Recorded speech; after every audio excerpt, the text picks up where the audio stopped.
Bonjour Guillaume, Ma vie, ma planète. L'enquête publique pour la révision du PLU de 2025 est lancée et vous avez un mois pour lire tous ces documents qui sont sur le site de la ville, donc les rapports, les annexes, etc. et vous faire une idée pour donner votre avis sur cette révision du PLU. Pour vous aider, on va faire plusieurs vidéos et aujourd'hui on va commencer sur la principale vidéo qui est mais pourquoi cette révision du PLU et quelle est l'économie de cette révision du PLU. Donc, quand vous faites une révision du PLU, en général, vous commencez dès le départ par dire le nombre de nouveaux habitants que vous projetez à 10 ans. Et de là, en fait, vous en déduisez le nombre de logements à construire. On a eu la même logique quand il y a eu la révision voulue par M. Masquelier en 2018. Et la logique était la suivante. On disait, bon ben voilà, en 2018, on veut avoir d'ici 2035 4000 nouveaux habitants. Et pour cela, on a prévu de construire 5125 nouveaux logements. Donc, en résumé, le PLU dit plus 4000 habitants, donc plus 5125 logements. On va construire l'idée, dans le PLU 2018, était figé de dire on va construire plus que le nombre de nouveaux habitants. Bizarre, étrange. Et bien, qu'est-ce qu'ils ont fait pour la révision de 2025? Et c'est la même logique. Parce qu'en fait, il faut véritablement comprendre que l'objectif de la mairie actuelle, c'est de favoriser le BTP et les promoteurs. Sauf que, et là, ils vont trouver des justifications. Donc la première chose, c'est qu'ils disent, finalement, c'est pas plus 4000 habitants, mais ça va être plus 100 106. Ok, très bien, ils ont réduit l'objectif du nombre de nouveaux habitants. Par contre, on garde un objectif démesuré du nombre de nouveaux logements. Donc 1106 nouveaux habitants et 2125 logements autorisés à construire, soit plus de 2 nouveaux logements pour un nouvel habitant. Et ils le justifient. Donc on va aller sur le rapport, c'est le tome 2 du PLU, et si vous allez sur le rapport, vous allez donc dans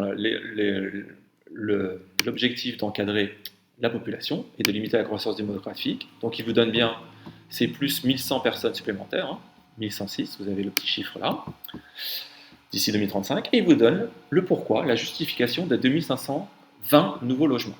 Alors, le premier élément, c'est assurer le desserrement de la population en raison de son vieillissement.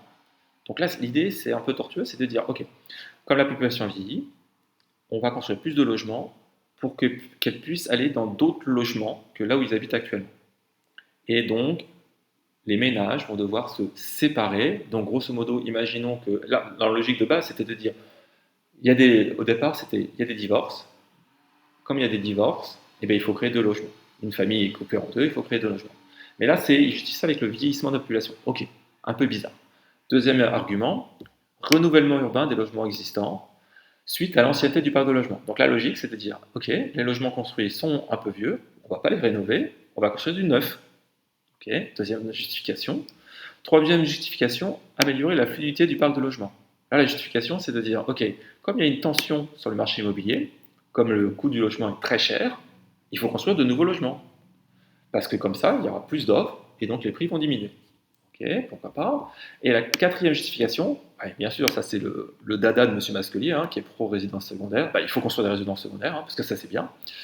Et en fait, la dernière, on y arrive au final, c'est, oui, on va augmenter la population, donc il faut construire de nouveaux logements.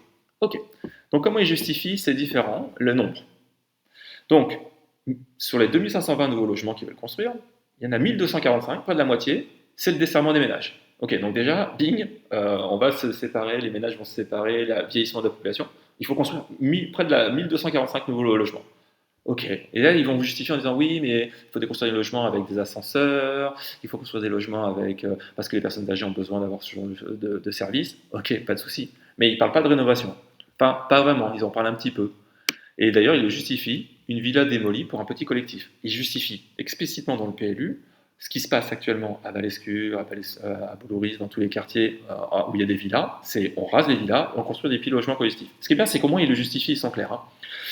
Deuxième chose, 270 logements, plus 270 logements pour la fluidité du parc. Ok, donc là, voilà, c'est pour permettre un peu plus que les gens aillent à gauche et à droite. Bien sûr, 325 logements pour la résidence secondaire, amis promoteurs. Et enfin, 680 logements pour l'augmentation de la population. Donc, sur les 2520 logements et les 1106 nouveaux habitants, il y a 680 logements qui effectivement sont prévus pour les nouveaux habitants. Ce qui paraît logique, c'est grosso modo 2 habitants par nouveau logement. Donc 680 fois 2, on arrive à peu près aux 1106. Donc tout le reste, c'est une vaste fumisterie pour justifier aux promoteurs qu'on va leur autoriser à bétonner plus la ville. Et ce qui est encore plus terrible, c'est que 680 nouveaux logements pour les nouveaux habitants, on a déjà construit les autorisations d'urbanisme en cours de validité ou travaux commencés récemment, c'est 725 logements. Donc déjà là, à aujourd'hui, 2025, on a construit 725 logements, soit plus que le nombre de logements qui serait suffisant pour absorber les 1100 nouvelles personnes pour 2035. C'est un vaste foutage de gueule. Enfin, ça s'explique, parce que tout simplement, qui est-ce qui signe ces PLU derrière? Qui reste, qui arrive? C'est les promoteurs et les amis de Monsieur Masculé et de l'équipe actuelle qui veulent qu'on continue à construire. Ok, donc ça c'est la première vidéo. On va en mettre d'autres sur les d'autres astuces ou entourloupes du PLU. N'hésitez pas à suivre notre site internet. Et si vous avez des questions, contact@maviemaplanète.org. À bientôt.